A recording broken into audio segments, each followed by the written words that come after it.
Wayanad landslides death toll crosses 280. State government says all those alive are rescued. 29 children still missing. Chief Minister Vijayan, Rahul Gandhi and Priyanka Gandhi Vadra meet survivors.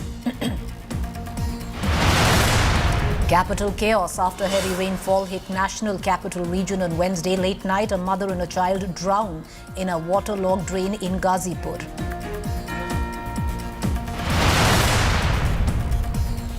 Is the UP BJP unit split wide open? Land bill brings differences between Chief Minister Yogi and his Deputy Chief Minister Maurya to the fore. Bill passed by UP Assembly stalled and sent to Standing Committee.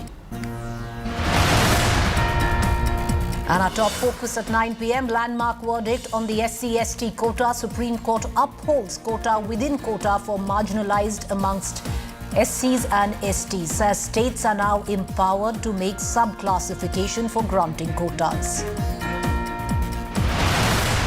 Well, this can be read as an India Today impact. Delhi court rejects Pooja Khedkar's anticipatory bail, says it must be probed if the IS fraud had any insider help. Pooja now faces arrest for cheating and forgery. NEET probe widens. CBI files its first charge sheet in the paper leak case. 13 accused named in charge sheet, 40 accused arrested so far. There's been a setback to the Muslim side in the Krishna Janambhoomi case. Muslim side's plea challenging maintainability rejected. Next hearing on the 12th of August. Indian shooter shine in Paris Olympics. Third medal for India after Swapnil Kusale bags bronze in 50-meter rifle event. And a massive Olympic controversy now brews after female Italian boxer refuses to fight biologically male Algerian.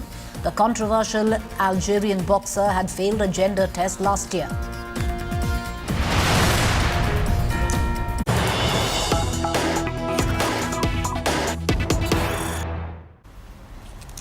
All right, are we seeing the first manifestation of what has been speculated so far, that the UP BJP unit is split wide open? Yogi versus Maurya tussle has escalated. The Nazul land bill becomes the big flashpoint here. The bill passed in Assembly, stalled in Legislative Council and stalled by none else but the BJP president.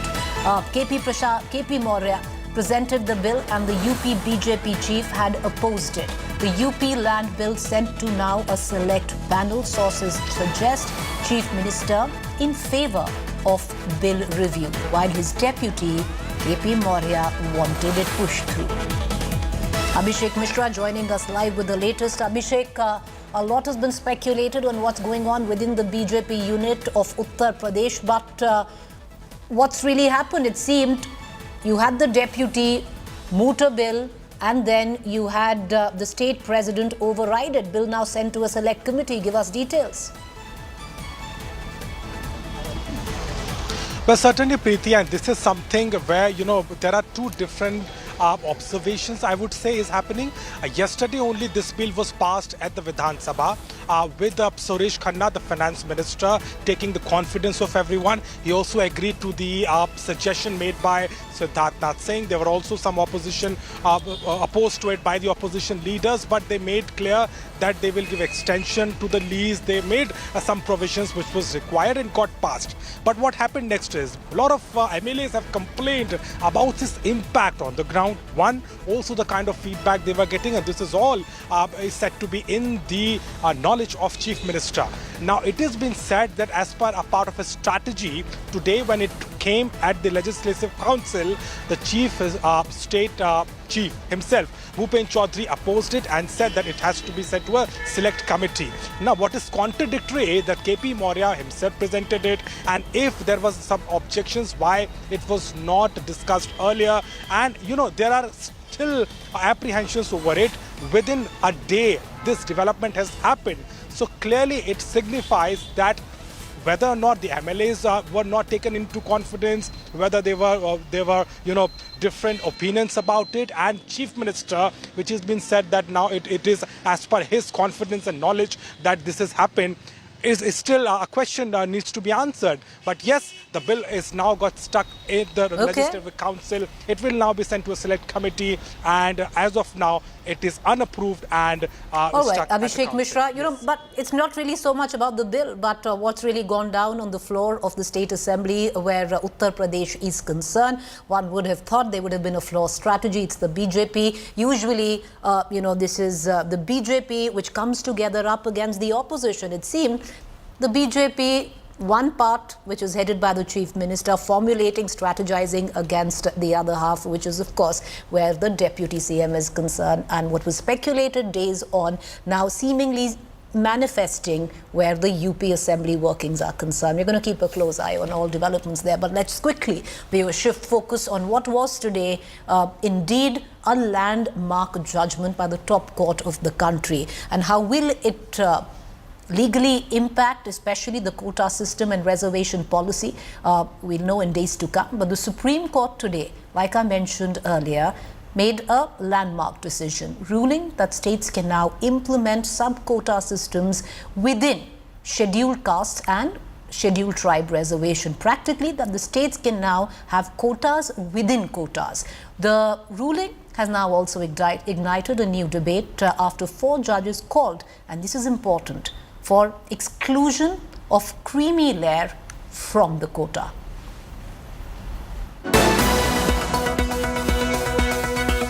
The Supreme Court, in a landmark judgment on Thursday, ruled that the states have the power to give quota within quota among scheduled castes and scheduled tribes.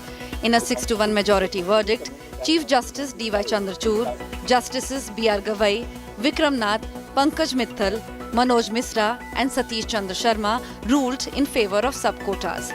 Justice Bela Trivedi gave the dissenting verdict. In the majority verdict, the court said the quota within quota is not against equality. It ruled that scheduled castes are not a homogeneous group, and states are permitted in the constitution to create a subclass. But quota within quota has to be based on empirical and quantifiable data. States cannot act on whims to create quota within quota, the court said. The Apex Court added that action of the states will be subject to judicial review. Justice Bela Trivedi, in a dissenting verdict, said the presidential list of scheduled castes notified under Article 341 cannot be tweaked by the states. She said that only Parliament can make changes in the list.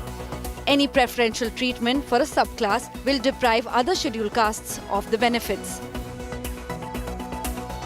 The verdict will trigger debate on another hot topic. Is there a need for creamy layer within SC/ST? 4 judges, Justice Gavai, Vikram Nath, Pankaj Mittal and Satish Chandra Sharma, call for exclusion of creamy layers among the SCs and STs. Justice Gavai said that the basis for identifying creamy layer among SCs could be different from that of the OBCs. The creamy layer rule at present applies only to OBC quota. The Supreme Court judgment on Thursday strikes down an earlier verdict from 2005 in the E.V. Chinnaya versus Andhra Pradesh case that disallowed subclassification. The 7-judge bench verdict has upheld a Punjab law that gave 50% quota within Supreme Court reservation to Balmikis and Mazhabi Sikhs. While agreeing with the majority view, Justice Pankaj Mittal said that reservations should be limited to only one generation in a family. And if any generation has taken advantage of the quota benefits, reservation ought not to be made available to the next generation. From camera person Ashwini Helan from New Delhi, this is Kanu Sarda for India Today. Will it make us look at reservation policy in the country? Let's take it to our panelists this evening. I have with me Shadan Farasat, Advocate Supreme Court, Kancha Ilaya, writer and activist for Dalit rights, Rahul Ishwar, Hindu activist. I want to cut across to Shadan Farasat first. Shadan Farasat, many are calling it very progressive, quota within quota. Interesting also to note what the 4 judges said when they spoke of excluding the creamy layer. What legal implications do you make that this judgment would have? I think the primary legal implication of this judgment will be that states will now, that the determination of scheduled caste, scheduled tribes was and still is exclusively with the central government. But within the scheduled caste groups and scheduled caste tribe groups, states will have the liberty now to give a certain amount of quota specifically for groups within those groups which have not benefited from reservation. So effectively, it's really taking the reservation logic forward that you have to benefit the weakest amongst even those groups.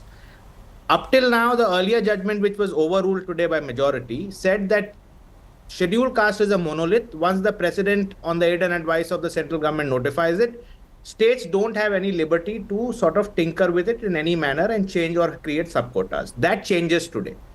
And therefore, states will, my assessment is that states where there are large scheduled caste and scheduled tribe populations are likely to carry out certain fact-finding exercises to determine which are the castes which within the scheduled castes and scheduled tribes which haven't benefited as much from the reservation, and then possibly give some kind of preferential quotas for them within the existing quotas for scheduled castes and scheduled tribes.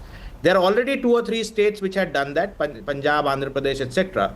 Those legislations actually have not been tested. Yes. Yeah, those legislations, because this is a 7-judge bench, this was just testing the earlier judgment of the court of 5 judges, and they said that judgment was incorrect. Now, based on the new finding of law as per the 7 judges, those legislations of the 2 or 3 states, Punjab included, will be tested by the Supreme Court in due course of time. But I think the bigger picture really is now it's open to the states, and I do see a whole bunch of states carrying out that exercise and going ahead with it. The second implication which of this judgment is creamy layer within scheduled caste. Now that is a slightly different concept, but there was already a judgment of Supreme Court called Jarnail Singh, about 4 or 5 years old, where it was held that even in the context of scheduled caste and scheduled tribes, you can have creamy layer. There are 2 views on it, whether you should have scheduled in scheduled caste and scheduled tribes, should you have creamy layer or not. My personal view, if you were to ask me, I don't think it's required, to be honest. But that's debatable. I mean, and the court has taken a view. Now, this is the second judgment in which the majority of the court has said that, listen, even in scheduled caste, scheduled tribes, you should have creamy layer. And I think going forward, that possibly is going to be the position. The challenge, however, will be, will states actually notify scheduled caste creamy layer? Because even after the earlier judgment in Jarnail Singh, states were reluctant. And I doubt very much that even now states will do it, because I think it doesn't suit them. And that also is understandable at some level as far as I see it. So, I mean, I think it's a major rejig of the quota system, and as simply said, quotas within quotas are now something which is permitted. But, Shadhan Farasat, what's really interesting in all of this is, on what you touched on the second part of your submission, is when 4 judges spoke of excluding the creamy layer. Now, that walks the thin line between social justice and economic justice, and also highly controversial and very, very debatable. Yes, it is. It is a little more controversial than the issue of quotas within quotas, for the reason that if we look around us, even today, you will not find many scheduled caste and scheduled tribes, even from the relatively better off groups within them, in either jobs of public sector or private sector. So even if there are some who are financially better off but are there, they play a representational role for those scheduled caste and scheduled tribes. So that's why my personal view has always been that time has not yet come for having a creamy layer within scheduled caste and scheduled tribes, because even the better off groups within them are still not sufficiently represented. That's why I think the majority, one of the judgments of the Chief Justice is silent on this aspect. The Chief Justice's judgment does not pronounce on the creamy layer, but like you said, 4 judges have come out in support. And in fact, as far as the law is concerned, the law was clear 4 years back that creamy layer in scheduled caste and scheduled tribes is permitted. States have still not implemented it. And my personal instinct is, I don't think the states will implement that even going forward, even after this judgment. Well, it's interesting because, it opens up a completely different debate, and which has been hotly contended, especially in our country, where it comes down to social justice, economic justice. But Kancha Elaya, 6-1 majority holding the subclassification where SC/ST is concerned. How do you think the Dalit community is going to view this? The judgment is very clear that within the scheduled castes and scheduled tribes, in fact, across the country, there are scheduled castes and scheduled tribe people who are saying that our caste group has not been getting seats and jobs and so on and so forth. And particularly the whole case came in relation to Andhra Pradesh, the Madigas and Malas. And for 4 years it was implemented based on the commission recommendation, then the Supreme Court struck down. Now the question is, the 6-1 judgment clearly gave an order that the states have right to reserve for subcastes where there is injustice to them in the seats, jobs and so on and so forth. But at the same time, the Supreme Court also made it very clear that the states have to justify, the word justify, with empirical data that there is injustice to certain subcastes within a given state. Now this underlines caste census is absolutely necessary, because even in scheduled caste, scheduled tribes, there is no each caste data based on census. Now without census, even in Andhra Pradesh, Telangana, where it was earlier implemented based on a commission recommendation called Ramchandra Rao Commission, 7% was given to Madigas, that is Chamars, and 6% to Malas and subgroups within that. Now this can be challenged based on the empirical data. Now how do they calculate? So and so caste does not have enough representation in jobs, in seats and in the center. How does the center deal with this? Without caste census. Supreme Court, without stating, it underlined evidence with empirical data means only caste census now. That is one point is very clear. The second issue is, I don't think it is an order now. 6 judges on one side, 1 judge on one side, the judgment pronounced by Chief Justice is the main. Certainly the opinions of judges on the creamy layer cannot be taken as a judgment by the state. But it is but 4 judges. Kanchal, I'll bring in Mr. Farasat on this because it's interesting if you read the judgment copy, because Mr. Farasat, 4 of the judges have clearly stated as a directive. Preeti, the point is, let Mr. Elia complete and you come in after that. Go ahead, sir. Make your point. Make your point. I'll just, for 30 seconds. So you're right, for the issue of creamy layer did not directly arise in this case. This was a case of subcategorization, correct? The creamy layer issue arose only as an academic issue in this matter. Therefore, it's possible for somebody to argue that the opinion of the 4 judges insofar as creamy layer is there, although they have very clearly expressed their view, is what we call in legal term obiter, which is not the ratio of a binding judgment, right?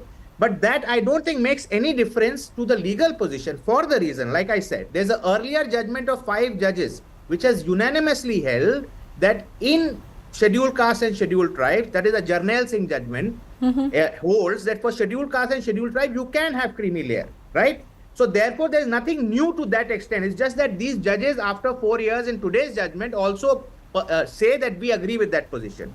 So the position of creamy layer in scheduled caste, scheduled tribes does not arise from today's judgment. It arises from an earlier unanimous 5-judge judgment. So that's the short point. The law is very clear as of today, unless reversed in the future. The law is clear that in scheduled caste and scheduled tribes, you should have creamy layer and exclude them.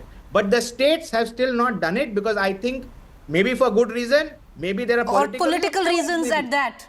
Yes. All right. Okay. And Kanchal, that I'll come down to my question. Apart from that. Okay. Yeah. I agree with him.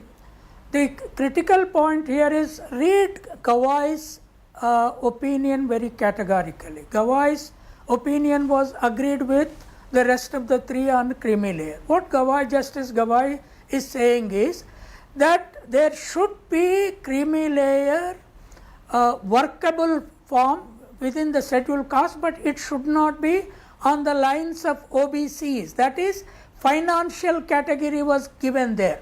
8 lakhs in the beginning, later it was taken to 12 lakhs or something.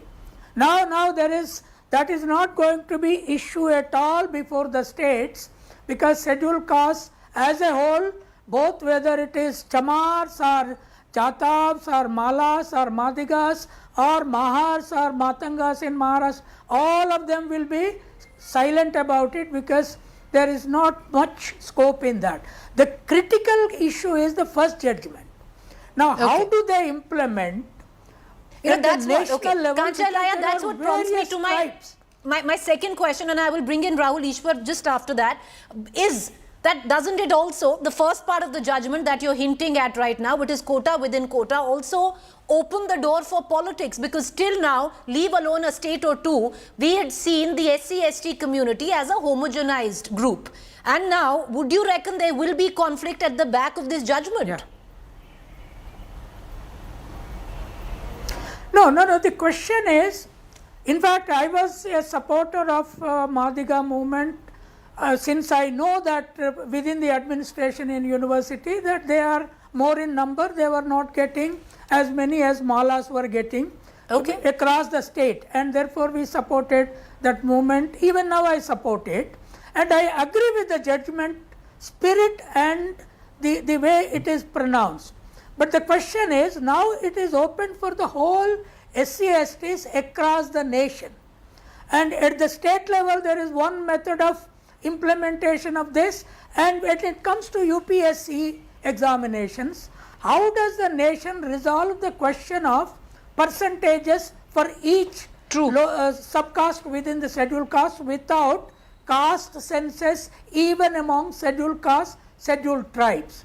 There is no caste sense. Are we building to that now is the big question, but that is the problem. Right. Are we building to that? And I will come back to Mr. Farasat on it. But Rahul Ishwar, something which has been very much contended upon, especially politically, is to distinguish between social justice and economic justice, and thus comes the debate of the creamy layer, which will be contended with. Like Mr. Laya said, maybe not in this particular judgment as it's an observation, but it's been highly debated whether it's time to have, or exclude the creamy layer where it comes down to the reservation policy in the country.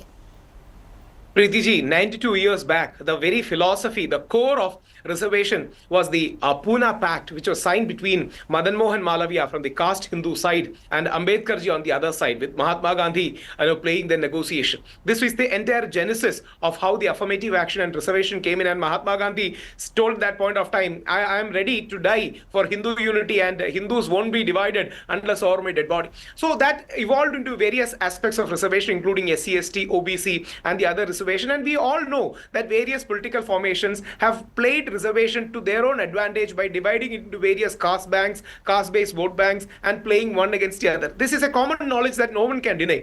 There the questions, two questions also arises. One of economic justice. All those people from particular A community who has got the benefit of reservation, who have come forward in the families, shouldn't the other lesser privileged among their own scheduled caste and tribes get the benefit? Is it not a natural question to ask for? So naturally there should be a creamy layer concept, and that should be a welcome concept. It's a common understanding that there are people who are well off from backward communities who are doing much better, and their representation should go to the less privileged. I am from a Brahmin community. There are much more poor people in Brahmin community who doesn't get any support or help, and that's also a known thing. That's the reason why we need to recalibrate. Even Pujaniya Sarsang Chalak of RSS, Mohan Bhagawatji, they are never against reservation.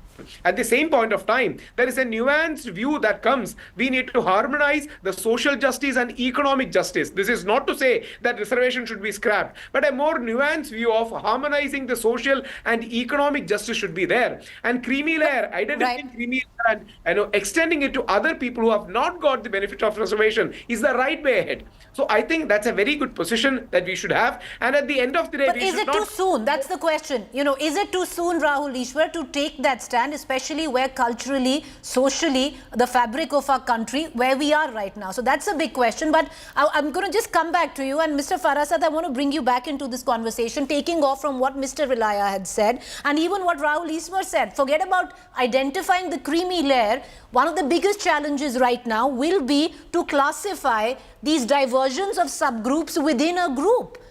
And that, in fact, could actually lead to a larger debate of a caste census. No, so you may do a caste census at a state level or a national level, but you can just do something much smaller for this. For instance, you can just do a socio-economic study of the scheduled caste of the state. What is their employment rate? Which caste have how much employment in the government services? What is the level of education? What is their level of economic well-being, right? These things can be done by any fact-finding commission which any state government can appoint, and they can restrict it only to a scheduled caste or scheduled tribe, right? So a caste, to implement this judgment on the ground, states can do a more limited kind of a fact-finding exercise. It need not be a caste census per se. I mean, caste census is the flavor of the season, as it were, because politically being discussed today. So obviously, every reservation judgment sort of feeds into it. But I don't think it's necessarily needed. States which are genuinely concerned can do it. And importantly, today the Supreme Court has said, like it was always said in matter of reservation, that you need empirical data to support it. So if you are going to create a subcategory for a particular group of scheduled castes, then you have to show that they are genuinely more backward than the other scheduled castes, right? Okay, Kanchana, do you agree? Do you agree with what Mr. Farasad said, that it could be a simpler exercise to identify? You don't really need a caste census, especially where there is intense politics behind the reservation, in our country. I'll give you a concrete example. In the case of Andhra Pradesh, just before it was taken to the Supreme Court by Malas, 7% was given to Madigas, 6% for Malas, and other smaller untouchable castes, 1% in each category. Now, this was decided by a commission called Ramchandra Rao Commission. Now, what happens is, you have to calculate the number of people in the employment or in the university college seats based on the total population of that caste. See, that caste total population you should exactly know, otherwise it will go to lower high courts here. The Malas will say, no, we are not 6%, we are actually 8%, but they are showing us as 6%. Then the court will say, no, go for accurate empirical data. What does it mean? Justifiable empirical data. So the justifiability is a major problem. Okay. Secondly, in OBC case, in Andhra Pradesh, it was divided into 4 groups. But based on what? Rough estimation of castes. Now it doesn't work now. That is the problem. Okay. Rahul Ishwar, you want to make a point? Come. So it takes a lot of time to implement. All right, which is fair fact. It will take a lot of time to implement, especially on how aggressive politics is behind the reservation policy in our country. Go ahead. We discontinued our practice of enumerating caste even as early as 1931, which some of the states in the modern day may have done, is to dissuade the whole idea of casteism. India, as we know, is a land of various communities, but casteism should not tear us apart. That was the noble idea behind this, and people like Mahatma Gandhi and Ambedkar worked on it in a big way. We need to find that consensus, and they agreed. Even Mahatma Gandhi used to say that Ambedkar is not breaking our heart, is itself a part of self-restraint from Ambedkar. Our communities have been mistreated for centuries or thousands of years, as Mohan Bhagwatji said, but the way ahead is more integration. The way ahead is not dividing ourselves into more castes and sub-communities, but rather unifying as a community, and yet justice can be given to them. So I doubt whether this can be an argument. But Rahul Ishwar, many would say it sounds great, but could be a utopian concept, especially in the times that we live in. But appreciate your submissions. Okay, Mr. Farasad wants to make a point, but I want to come down to that, because are we now, where the creamy layer is concerned, Mr. Farasad, could actually now move towards the legislature looking to make laws where the creamy layer is concerned? See, theoretically it's possible. Constitutionally, the position now is clear that you can have creamy layers in scheduled castes. Earlier, the position pre-Jarnail Singh used to be that you can't. Creamy layer is a OBC concept alone. Now that's not the case. So theoretically, yes. Practically, I don't think so. I think we've just had an election in the context of reservation being a major issue. I don't see any political party touching that at all. I don't see any state government trying to move and identify creamy layers within scheduled caste. And I think nobody's going to go there, is what you're saying. I think there are good reasons. Like I said, I think representation of even scheduled castes generally is very poor today, even today in government service, at Secretary Government of India, Additional Secretary Government of India. Look at the numbers. Even so, who are you going to exclude? The point really is theoretically, yes, but even those creamy layers, they don't really, it's not like the OBCs there. And Mr. Ilaya, you leave alone the creamy layer as well, but at least now we are looking at it might be a landmark progressive judgment, but at least we are standing very far from it being applied to the SC/ST community. Do you agree? No, I agree that, the judgment has come. It is a good thing to happen that. The only critical point is on the question of creamy layer. See, for example, one of the judges said that those who already reached IAS, IPS, central services level should be excluded. Okay. Now, creamy layer idea cannot be applied to mere positions. So, in the OBC case, it was fixed on the financial front only, economic gradation. Now, similarly, Supreme Court should have done something about it. I would have definitely agreed with that. Okay. But Supreme Court left it quite open as opinionated judgment. That is still is not going to happen. Okay. But on the question of caste census, what Rahul was saying is, see, caste census making itself does not make increase casteism. It is a kind of identity for transformation. So, this identity of transformation does not disunite either religion or nation. This is a whole absolutely absurd argument. It is for transformation. Therefore, this judgment Rahul wants to come because you made a point on what his arguments were. Rahul, yes, come in quickly, sir. I need to close the bulletin. I have huge respect to Kancha sir, but please remember the argument I raised was the argument of the father of the nation, Mahatma Gandhi, who in effect went to the fast, to stop communal award from happening, and he said, "I won't let this casteism triumph over the common Hindu unity." We concede that there has been historical injustices, but the way it is not dividing but more integrating. Kanchala, 10 seconds, sir. I need to wrap the show. 10 seconds, quickly, sir. You wanted to come in. No. See, nobody is saying that caste should not. Ambedkar himself said caste should be annihilated. Right. I have been writing tons and tons, caste should be annihilated. Who is saying caste should be there? But through the process, how do you bring out the lowest of the low, most untouchable, most deprived? With a method. Rahul Ishwar agrees on that. Supreme Court agreed. He's nodded on that. He agrees on that. So let's. Okay, I'm going to just close the show or the debate at least on this. I appreciate all three of you for joining us. It's quota within quota, landmark, progressive. Yes, leave alone exclusion of creamy layer. Even implementing the quota within quota in states where. There is a fair amount of aggressive politics when it comes down to the reservation policy in our country. Will it happen anytime soon? Sadly, what it looks like, no. But let's quickly move on now on our next big story, and that entails a city that is fraying at the edges, and that happens to be the capital of the country, Delhi. Delhi's crumbling infrastructure. Rain brought the national capital on standstill as torrential rainfall battered the city on Wednesday night, leading to severe waterlogging and widespread disruptions. Infrastructure both on state and central levels was affected, where even the newly constructed Parliament building was leaking.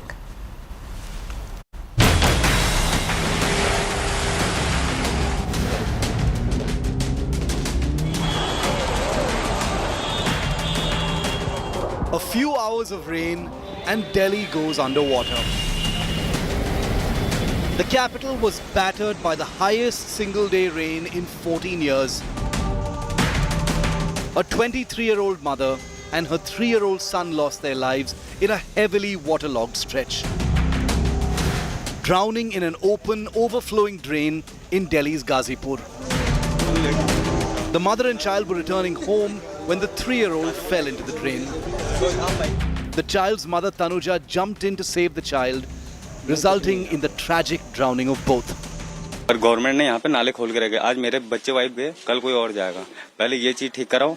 आज मेरे गए, कल किसी और के जाएंगे। मैं तो बचा नहीं पाया। मैंने पुलिस को भी 2 घंटे से फोन कर रहा हूँ, कोई नहीं पहुंचा वहाँ पे। The rain left most parts of the city waterlogged and severely affected traffic movement with citizens left stranded for hours. One of the most active clouds is being seen over the skies in not Delhi but across NCR. And hours of heavy downpour has resulted to waterlogging in several parts of Delhi. Torrential rain on Wednesday also caused water to leak into the lobby of the newly inaugurated Parliament building. The opposition jabbed the centre over the new Sansad, which was built at a cost of 970 crore rupees, inaugurated by Prime Minister Modi last year. ये तो leak सरकार है, paper leak, हर चीज leak, अब भवन भी leak. नीचे जब सीढ़ियों से पैर रखा, तो उसमें मैं कह सकता हूँ लगभग 1 फीट के आसपास पानी था. पहली ही बारिश में देश का संसद भवन जिसको बने अभी कुछ महीने हुआ है, वो लीक करने लगा. पहली ही बारिश में प्रभु श्री राम का मंदिर, उसका गर्भगृह वो लीक करने लगा, वहां पे पानी गिरने लगा. ये क्या हो रहा है इस देश के अंदर? 3 IAS aspirants had been killed just days ago in a flooded basement of a Delhi coaching centre. Waterlogged Delhi and tragic deaths of citizens, highlighting crumbling infrastructure in the national capital. With Pankaj Jain and Ashutosh Mishra in Delhi, Bureau Report, India Today. The national capital washed out, even the newly constructed parliament, which has cost the citizens of this country 971 crore rupees, viewers, is leaking. Collateral in all the blame game are the citizens. Let's cut across to our panelists this evening. Dikshu Kukreja, urban planner; Ajay Alok, BJP spokesperson; Anmol Panwar, Aam Aadmi Party spokesperson. I would like to go to the urban planner first. Mr. Kukreja, one thing now it seems can be established, that the national capital cannot even absorb or take one heavy downpour.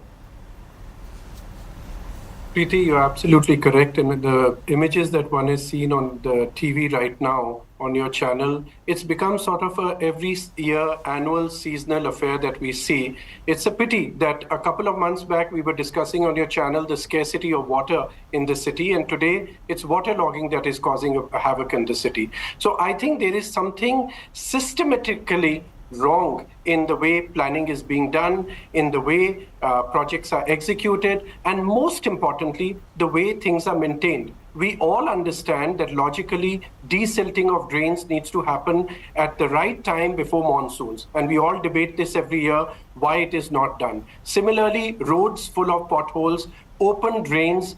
You've just shared the story of a young mother and child drowning in it. How many more stories there must be of people who've suffered accidents, bikes getting tripped, people falling, associated diseases, dengue and others to follow. So it's not just the water logging and when the water recedes, but it's also the associated calamities that follow because of this problem. And you know, this is being discussed year after year, but no remedy is coming forward. The solutions are there. Our cities' topography, by the way, from the Aravali Hills to the river Yamuna, we have a fantastic flow of water naturally created in this city.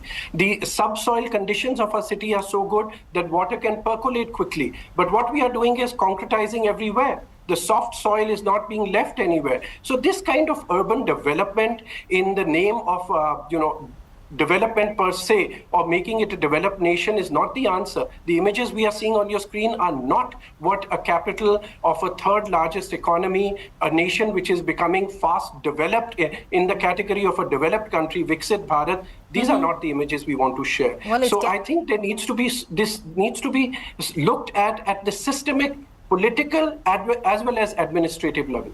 Well, it's capital punishment, and literally so for some of the citizens of the national capital. But cutting across to Anmol Panwar from the Aam Aadmi Party. Anmol Panwar, you know what I would reckon the citizens of this country are getting rather sick of is the blame game. Let's just take the example of the mother and the little child that drowned in a drain yesterday. You say, which is the Aam Aadmi Party, it is the DDA's fault. The DDA says part of it is with the MCD. The BJP says you cannot govern anymore. You say all powers are literally with the BJP. Anmol Panwar, if you say you cannot sack an MCD employee because the powers lie, as per you, with the central government, if you say none of the bureaucracy actually listens to you and it is the BJP calling the shots, then why shouldn't just the citizens of the country or Delhi, listening to these excuses, vote in the BJP? The fact is that it might seem like accusations and counter accusations to you, but for us, it's a fight for the people of Delhi because their rights have been snatched away by the central government. A country, a state is governed by the constitution, not by whims and fancies of anyone. The Honorable Supreme Court Constitution Bench, 5-judge Constitution Bench, unequivocally decreed. And let me quote from what they said. They said that the Legislative Assembly of Delhi embodies the principle of representative democracy, and Delhi Assembly is given powers to legislate, to represent the will of the people. And they further says that if the officers stop reporting to the ministers or do not abide by their directions, the principle of collective responsibility is effective. If services are excluded from legislative and executive domain, the minister would be excluded from controlling the civil servants who are to implement the executive decisions. And if the officers feel they are insulated from the control of government, it will dilute accountability and affect the governance. And this is what is happening today. The Lieutenant Governor, all the officials, whether from PWD, whether from MCD, whether from DJB, they report directly to the Lieutenant Governor. They didn't attend the meeting, which was called by the Honorable Delhi Minister, Mr. Saurabh Bhardwaj. 7 meetings were called since February 2024. An incorrect report was given on 24th of June when the minister wrote to the Ministry of Home Affairs stating that the Chief Secretary, Mr. Naresh Kumar, is not providing the report, desilting report. And when it was verified by the residents, we got to know that the information was incorrect. Now they are directly responsible for betraying the trust of people of Delhi not letting an elected Mr. government Panwar, as I bring in Ajay Alok, I would reckon collectively... I have one more point. Quickly, sir. Delhi's existing drainage system is 48 years old. It was devised in 1976 and it can handle around 50 mm of rainfall. The drainage system is not able to handle any intense rainfall. And it was way back in 2009 that the then LG, Mr. Tejinder Khanna, he directed the civic authorities to devise a plan. It was sent to in 2012, it was sent to the IIT and the report came in 2018. But that report was made keeping in mind the population of Delhi at that time, which was 60 lakh. And now we have more than 2.5 crore people living in Delhi. All right, but Anmol Panwar, try giving this detailed explanation to the parents of the 3 children that drowned in a basement, or the husband and the family members of the woman and that young boy that drowned in a drain. Because ultimately, in this mudslinging and the slugfest between the BJP and the Aam Aadmi Party, the collective collateral is the citizens of the national capital. And Ajay Alok, you might not compare it to the ghastly visuals that are cutting across the country, but once again, the citizens of this country paid for the new spanking building, which costs 971 crores to the Indian Exchequer, and they behold monsoon session and the spanking new building is already leaking and flooding.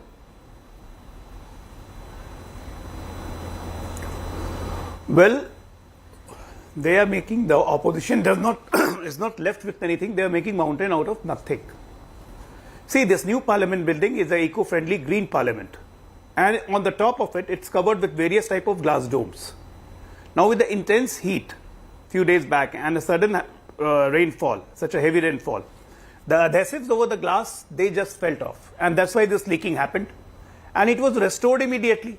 Now we took full responsibility. The Lok Sabha Sachivalaya, they issued a statement and CPWD corrected it. We took the responsibility. Yes, there was a leakage.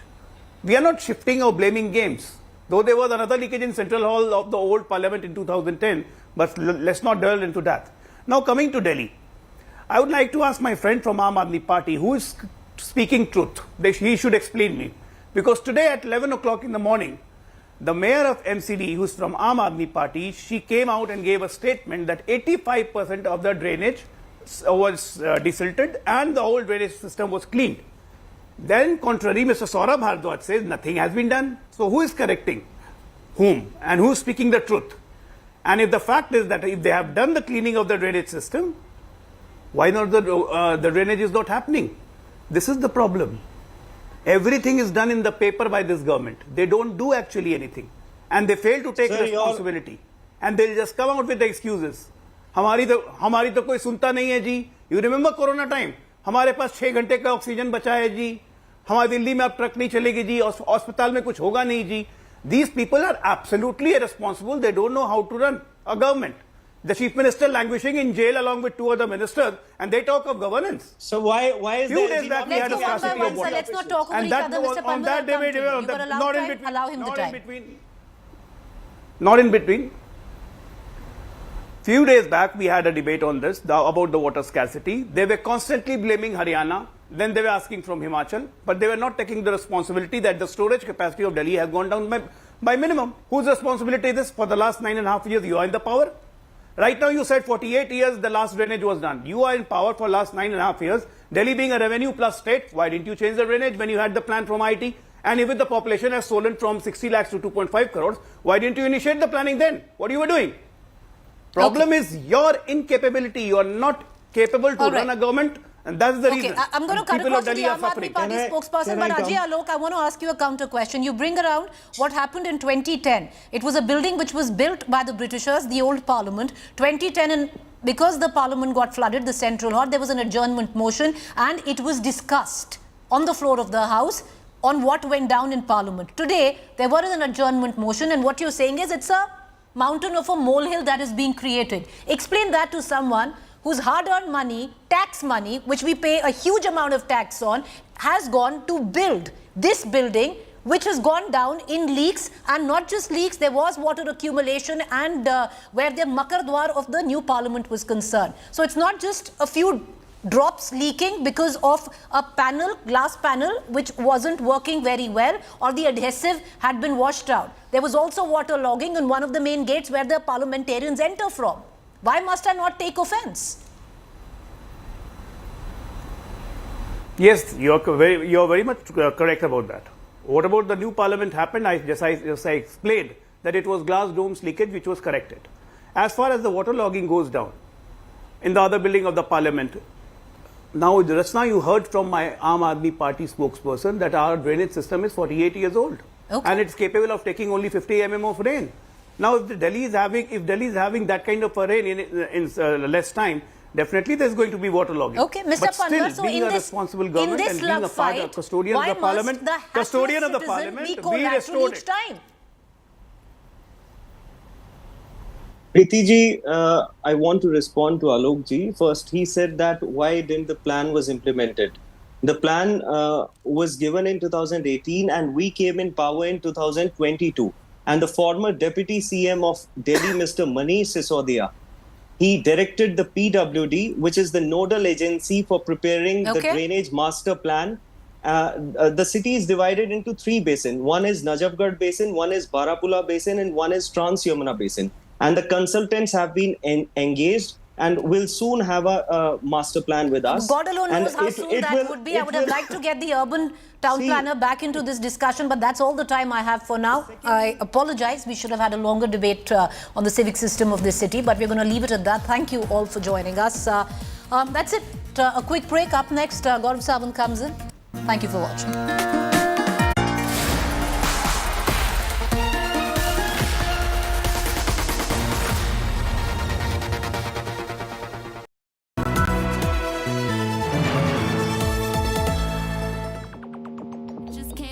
To say hello, I'm so fly. You took a nosedive. Careful when you play on my level. For you it's so. Hey, hello. Motorola Razr 50 Ultra. Flip the script. Hello, Moto. एक दोस्त है जिससे बात किए बिना हम रह नहीं सकते. बातें घंटों की हों या कुछ सेकंड्स की. कुछ बातें दूर से हो जाती हैं और कुछ नजदीक आके. दोस्त से बात करो जब दिल घबराए या जब दिल धूम मचाए. ये दोस्त हमेशा हमारी बात सुनता है. सोमवार हो या रविवार हो या कोई त्योहार हो, क्योंकि हमारा सबसे अच्छा दोस्त भगवान ही तो है. मंगलती, दिल से करो बात. भगवान के साथ। The grandest stage. The ultimate challenge. Where dreams are made and legends are born. the pinnacle of sportsmanship. Where new heroes will rise and old records will fall. As the Olympic journey begins, our nation unites in a single resounding cheer. Go India, go for glory. Go India, go for glory. Only on India Today.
बदतमीजी है, उनसे उम्मीद नहीं थी और प्रधानमंत्री से उम्मीद नहीं थी किस तरह के वो सपोर्ट करेंगे। बदतमीजी है, उनसे उम्मीद नहीं थी और प्रधानमंत्री से उम्मीद नहीं थी किस तरह के वो सपोर्ट करेंगे। ये गोली मारने वाले हैं ना, फलाना गोली मारो, डैश डैश डैश को मैं बोल भी नहीं सकता। जातिगत जनगणना एक ऐसा मुद्दा है, कहते हैं ना कि कोई आइडिया जब अराइव करता है आप उसको कुछ नहीं कर सकते, रोक नहीं सकते। जातिगत जनगणना हकीकत है और भला होगा प्रधानमंत्री जी का और निर्मला जी का कि आप लोग करवाइए ताकि आपकी बजट हवा हवाई ना हो, आपकी नीतियां हवा हवाई ना हो।